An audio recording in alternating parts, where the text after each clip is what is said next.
Presenting Walter Huston in America for Christmas on the Cavalcade of America, sponsored by the DuPont Company, maker of better things for better living through chemistry. Good evening. This is Walter Huston.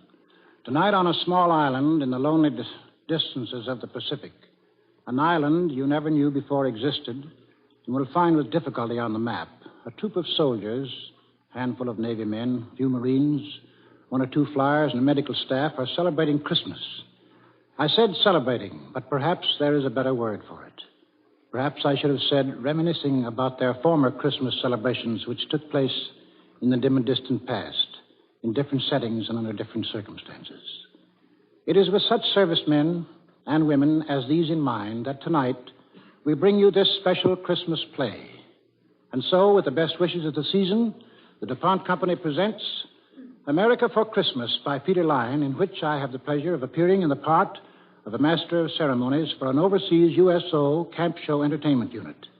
And we're happy to have as our soloist an authority on American folk music, the composer of Ballad for Americans, Earl Robinson.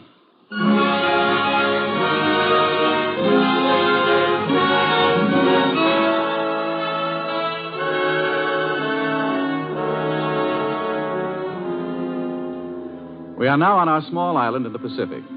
Its name will remain undisclosed for reasons of military security. But you can be sure that every inch of its ground is by now familiar to every man stationed there. By now, they've eaten their Christmas dinner and opened their Christmas packages. But there's one remaining package addressed to all the men still to be opened. A package of good cheer and glad tidings to the men in their home away from home. Ye who know will bless the poor, shall yourselves find blessing.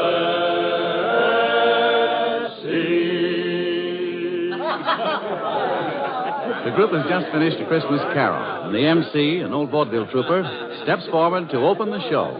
Very good, very good. I'd like to sign you all up to join our troupe. Which one of you guys was singing tenor? Me. Well, we'll sign everybody but you. Well, what about it, fellas? Has it been a good Christmas? Why, sure. It's been okay. You don't sound very sure. Who you guys kidding? Not even yourselves. 2 Christmases ago, I was in Oregon standing 2 feet deep in snow. Look at these palm trees. Is this Christmas? Yeah, that's what I thought. That's what all of us in this troupe figured. Me and Marilyn here, and June, and the quartet there, and Sandy over there with the guitar. We had a dope lot, right? Right, Marilyn? Right. Right. Well, we thought everybody's been giving everybody else some Christmas presents, right? Right.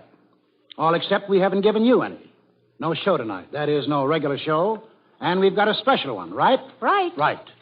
We have caused to be constructed a show, something brand new, bright and different. Songs and stories from our travels all over the country we love. And it's our present to you. It's the best we can do. It's all we can do. Okay? Okay. Places, everybody. The stage, that's over there. No curtain, but you can imagine it now rising. Orchestra finishing the overture, lights dimming. Here it is, America for Christmas.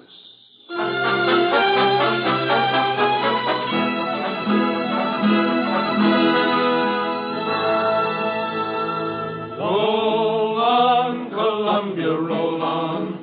Roll on, Columbia, roll on. Your power is turning our darkness to dawn. So roll on, Columbia, roll on. Roll on, roll on. Columbia? Who's that? What are they singing about? They're singing about America, young lady, and Columbia is her symbol. She's a big country and a great country, a hot and cold country, an empty one and crowded. She's an all-over country. And whatever you want, you'll find her in America.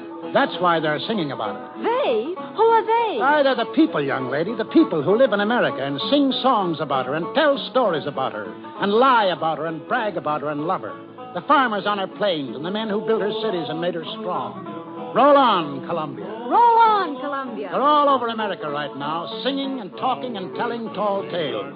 If you want to meet them, you'll have to travel the whole country, fast. Let's go. All right, and discover America all over again. Where do we start? Well, let's see. Might as well start where the Pilgrims started, I guess.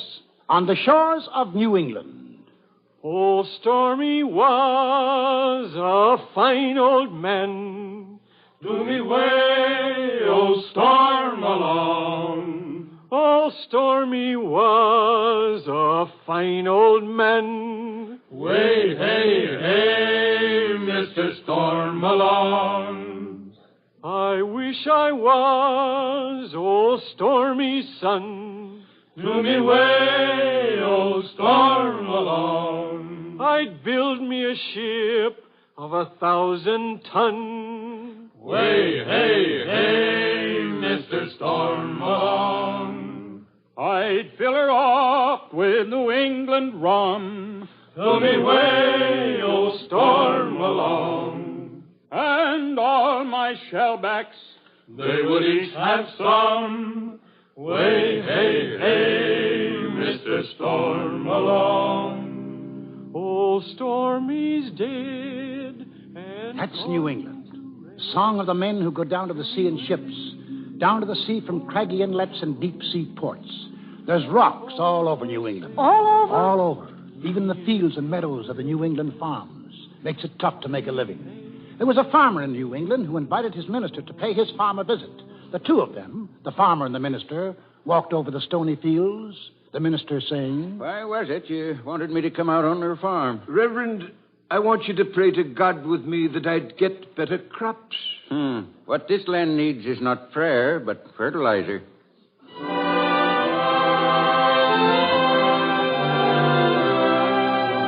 That's New England, a rocky country.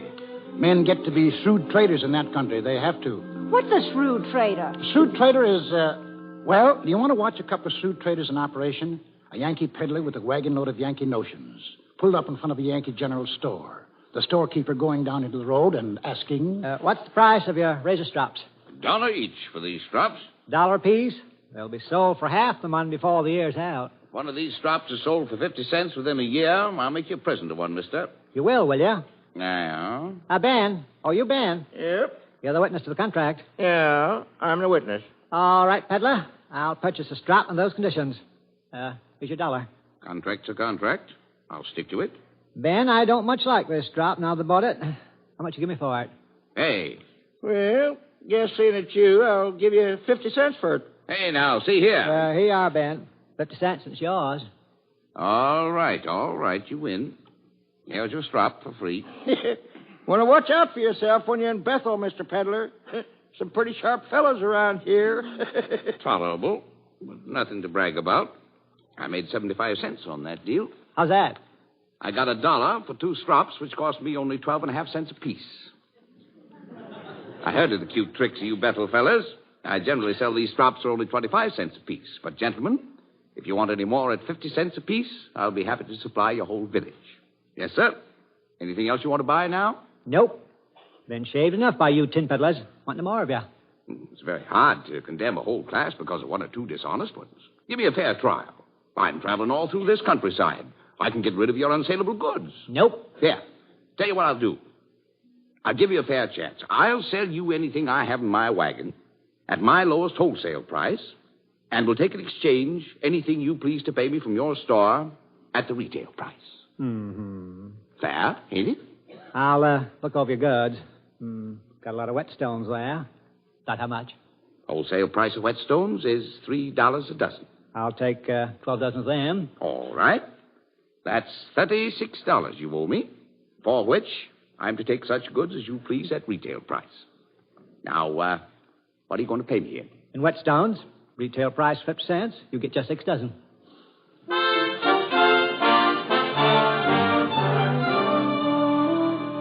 There's a couple of shrewd traders. Let's move on. Let's get away from the rocky country. You think that's a bad country? Why, meet the fella from The Maryland. dogs in Maryland are so poor that they have to lean against the fence to bark. It takes 3 or 4 pigs all at once to pull up a blade of grass. And if they want to cast a shadow, it takes 6 pigs to do that. Should we go further west? If the country in the east is all so bad... West of that country, you run into West Virginia. Now, there's some country. Hill country. You want to hear a West Virginian on the subject? All hills and valleys in West Virginia. Valley's real narrow. So narrow the dogs have to wag their tails up and down. Can't wag them back and forth. Why, there's one valley in West Virginia so narrow that the moonshine has to be wheeled out on a wheelbarrow every morning and the daylight wheeled in. Well, come along, little girl. You got a lot of traveling to do. That railroad whistle blow, blow, blow. Yes, I thought I heard that railroad whistle blow. And I thought I heard open whistle blow, woo, woo, and it blowed like it never blowed before.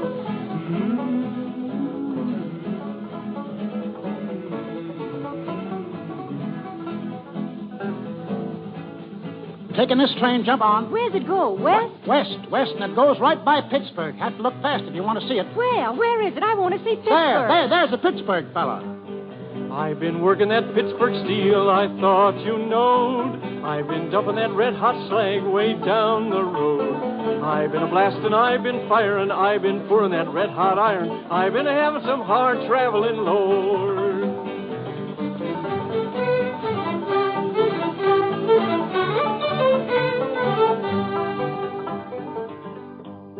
If you want to get iron, you go in the hole. You want to get zinc, you go in the hole. You want to get lead, you go in the hole. You want to get coal, you go in the hole. You want to get oil right out of the ground. You dig a little hole about 10 miles down, and that's what you get by going in the hole. Still going west. Same road that Daniel Boone and David Crockett took. Only we can go a little faster. Riding on the Wabash Cannonball.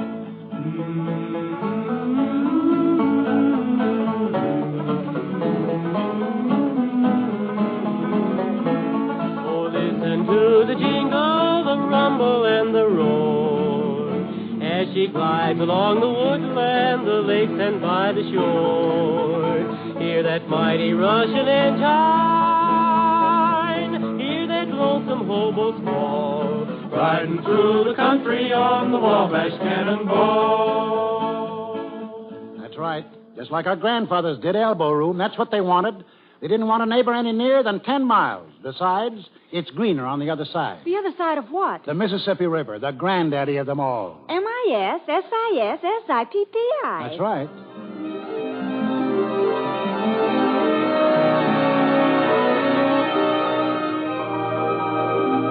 The rivermen, the boatmen, floating down on rafts, talking easy on the night air, talking big, talking quiet, making up stories just to hear the sound of their tongues wagging. Like these two men, talking about their river, the big old Mississippi. Listen to them. Yep, this nice old muddy Mississippi River water is wholesomer to drink than the clear water of the Ohio. Let a pint of this yaller Mississippi water settle, you'll have about a half to 3/4 of an inch of mud in the bottom. What you want to do is keep it stirred up. Yep, that's right. Now, there's nutrition in this good old mud. And you look at the graveyards, that tells the tale. Why, trees won't grow worth shucks in the Cincinnati graveyard.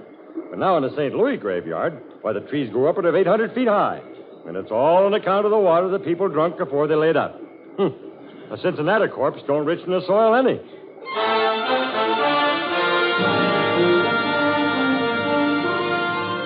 That wasn't all they talked about either. They talked about, mosquitoes, for instance. The mosquitoes in the Mississippi River Valley. I heard a man talking about those mosquitoes once. Well, sir, I'll tell you. Now, the state of Arkansas has been injured and kept back by generations of exaggerations concerning the mosquitoes there. Why, sir, these mosquitoes have been persistently represented as being formidable and lawless. But the truth is, they are feeble, insignificant in size, diffident to a fault, sensitive. Now, if you really want to hear about some formidable mosquitoes, sir, why, then there are the Lake Providence colossi. Lake Providence? There are large mosquitoes there? 2 of them can whip a dog. 4 of them can hold a man down. I must say that that's... Why, sir, this may strain your credulity, but I even seen those mosquitoes at Lake Providence trying to vote. What? Well, I have seen them canvassing around the polls. Excuse me, gentlemen. I overheard what you were saying about mosquitoes, and I was about to add simply that the biggest mosquitoes I've ever seen was a little further to the west, in Oklahoma. Years ago, gentlemen, I saw 4 mosquitoes kill a buffalo. Kill a buffalo, yes, sirree. And pick his bones clean and leave him to bleach in the sun. Good day, sir. What do you know? What's the matter? His stories seem a little sizable? I can't stand a liar, sir. I just can't stand a liar.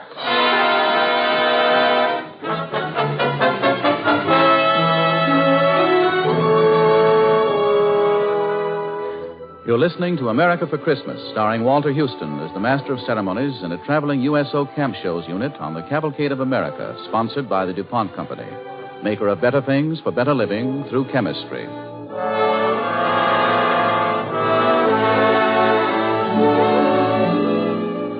In our play tonight, Walter Huston portrays an old vaudevillian who is leading his USO troop through the Southwest Pacific.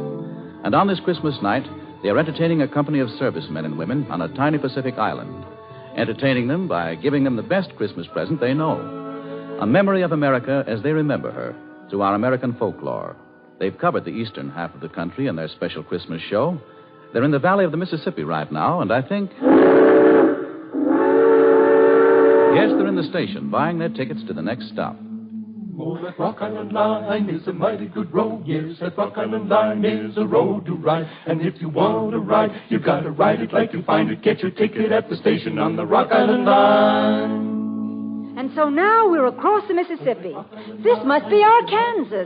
Please, Marilyn. What's the matter? The name of this state is not Arkansas, my poor benighted child. It isn't? That's what it looks like when you see it. Arkansas. No. Now, maybe you don't realize how strongly folks in this state feel on the subject. Years ago, there was a debate right in the state legislature when someone proposed that the state go on record to change its name from Arkansas to Arkansas. Another fella, well, he got up and made a big speech. Mr. Speaker, you blue-bellied rascal, I have for the last 30 minutes been trying to get your attention. And each time I've caught your eye, you have wormed, twisted, and squirmed like a dog with a flea in his hide. Gentlemen, you may tear down the honored pictures from the hall to the United States Senate. Pull down the stars and stripes. Curse the goddess of liberty. But your crime would in no wise compare in enormity with what you propose to do when you would change the name of Arkansas. Compare the lily of the valley to the gorgeous sunrise, the discordant croak of the bullfrog to the melodious tunes of the nightingale, the bray of a Mexican mule to the classic strains of Mozart. But never change the name of Arkansas. No, 1,000 times no.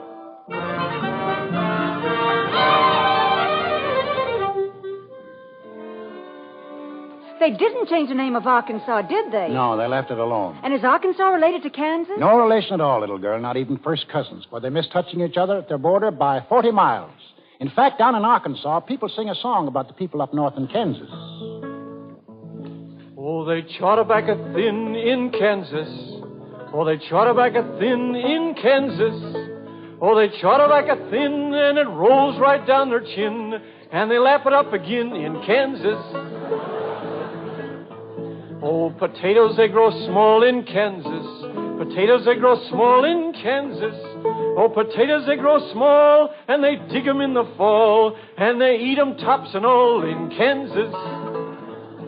Come all who want to roll. I don't think I want to stay in Kansas if that's what it's like. Well, it's not exactly like that, but the potatoes really aren't quite as big as they are in, say, Idaho. They grow big potatoes in Idaho? Big potatoes in Idaho? Well, I should think pretty sizable. A couple of years ago, when they built an army camp in Idaho, one of the mess sergeants went around to see about buying some potatoes. Spoke to one of the Idaho farmers who had a little farm. Raise potatoes on your land? Mm-hmm. Will you sell me some? I need some for the army camp, other side of Lewiston. Well, how much do you want? Oh, 100 pounds. Only 100 pounds? Yeah. No, I wouldn't cut a spud in two for no one. Still going west. Are we out of Arkansas yet? Ah, yes, this is Texas. We'll be here quite a spell. I should think so. It's so big. Yeah, and the people here, well, they think quite a bit about their climate here, too. Weather, you know, comes different pretty often. Well, seeing there's so much of Texas, I should think the weather would be all different kinds. Yes, but the point is, in Texas, the weather is all kinds all at the same time. As the fella says, nobody prophesies about Texas weather except newcomers and dumb fools. Came the time when a fresh young tenderfoot walked into a Texas saloon, walked up to the bar and ordered a drink. Men in the place, they said nothing, just watched him. You know, a young fella finished his drink, then he hauls off and says... Well, I believe it's going to rain. My friend, Did you know that there were only two kinds of people who prophesy about Texas weather? Two kinds of people who prophesy on Texas weather. Well, that's very queer. Who are they? Newcomers and dumb fools. You say there are only two kinds of people who prophesy about Texas weather. Newcomers and dumb fools. Well, you're absolutely right. For after all, those are the only two kinds of people there are in Texas.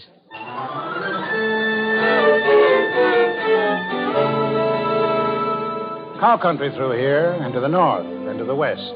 Further on west, you come to the desert, where it's dry. Yuma, where it's been known to get pretty warm sometimes when it's summer, and the migratory workers sing in the evening. I work in your orchard of peaches and prunes, and I sleep on the ground neath the light of your moon. On the edge of your city, you see us now and then. We come with the dust, and we go with the wind. California, Arizona, I make all your crops. Then it's up north to Oregon to gather in your hops. Dig beets from your ground, cut the grapes from your vine, to get on your table your light sparkling wine. Jump on. Here we go again. North this time. Another train ride? I'm riding on this blue river train. I'm riding on this blue river train. Same old train that brought me here, and it's soon gonna carry me away. Got something special for you to see up north here. What's that? Something big? Biggest thing man has ever done. Well, this world has 7 wonders that the travelers always tell. Some gardens and some flowers, I guess you know them well. But now the biggest wonder in Uncle Sam's fair land, it's the King Columbia River and the Big Grand Coulee Dam up in the state of Washington.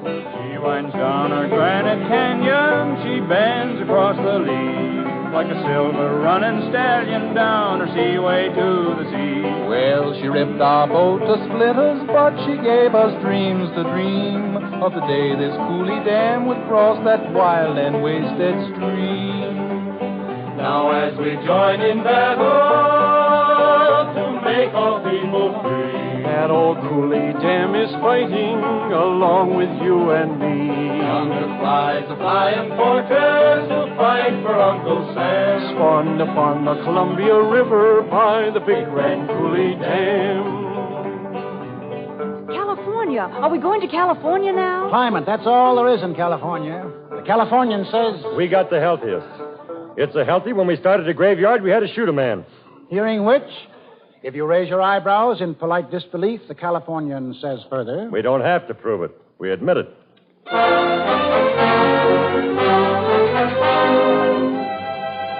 Well, that's about it. Time to be getting back home now. What? Oh, but we haven't seen nearly everything. For every part of the country, a song or a story. Not time and half an hour to do them all justice. So, boys, I guess it's the end of the show. It was enough, mister. And if you're still wondering, I'll tell you, it's been an okay Christmas. That's been the best Christmas I ever had. For the last 20 minutes, I've been standing in 2 feet of snow back in Oregon.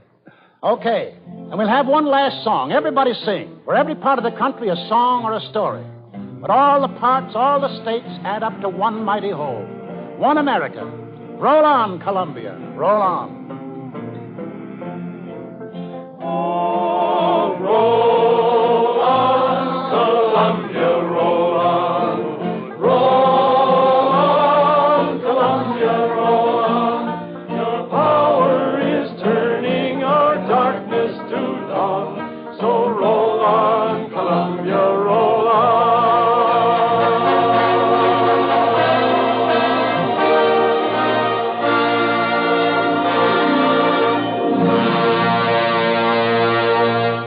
To you, Walter Huston, and the members of tonight's Cavalcade cast, our thanks.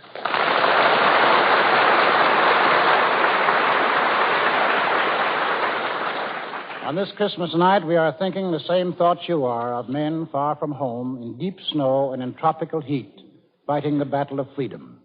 What is in your hearts, our hearts, and their hearts has been said powerfully and beautifully by a soldier, a GI. Let me read it to you. At the moment, it is difficult to think of victory as meaning anything but an end of fear to loneliness and death, and a chance to go back to pick up the strands of interrupted life. Henceforth, each simple pleasure, each right we always took so lightly will take on rich meaning. We know what it costs to keep them, and we know, too, that we have really earned a share in them. But victory means much more. With victory, we stand on the threshold of limitless inventions and comforts. We possess the resources to extend our horizons in every field of endeavor and every aspect of human relations. However ancient and stubborn enemies are still to be conquered. Enemies which must be overcome, not by armies, but by minds and hearts and talents set wholly free. Such enemies are poverty, insecurity, prejudice, disunity. These too shall be conquered, for we have begun to think more deeply and more dynamically. And if we can sweep aside untold obstacles to smash the most ruthlessly efficient machines of destruction ever devised, surely we possess the vision and practical genius to organize for peace, security, and a world designed for living. Till now, many have ruled because of accident of birth and power or wealth. But throughout the world, the unfit, the weaklings, and the traitors are falling by the wayside. New leaders are rising from the people, those who never sold their heritage of courage, faith, and simple human dignity. With victory, we shall have destroyed those who would have enslaved the world. Our sacrifices have been great, but we have won the opportunity to emerge from the animal kingdom and enter the kingdom of man. I look forward to living in such a world. I look forward to living in such a world. If a soldier risking his life at the front can say that, then certainly all of us can look forward. To all of you, the DuPont Company wishes a Merry Christmas. To the 34,000 DuPont men and women in the armed forces, we call Merry Christmas across the oceans. We send more than a greeting. We send our solemn pledge, we of DuPont, that we will not slow our efforts for 1 minute, that we will work and produce without let-up until the last gun is fired and the white flag over Berlin and Tokyo at last gives us a chance to rest and say, now it's really over. That is the pledge and promise of the men and women who work for DuPont. This is Walter Huston. Good night, and God bless us all.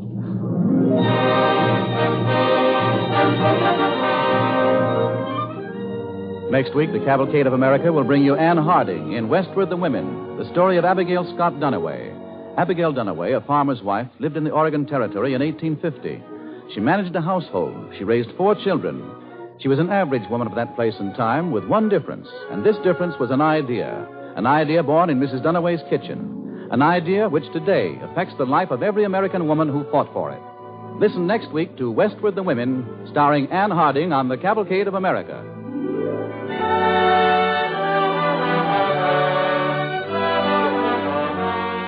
Tonight's Cavalcade play was based on A.L. Botkin's book, A Treasury of American Folklore, published by Crown Publishers. For use of special songs, Cavalcade is indebted to Woody Guthrie, and for their arrangement and direction to Earl Robinson. Heard in the program was the Sportsman's Quartet. The orchestra was conducted by Robert Armbruster. This is Gain Whitman sending you season's greetings on behalf of Cavalcade sponsor, E.I. DuPont de Nemours Company of Wilmington, Delaware.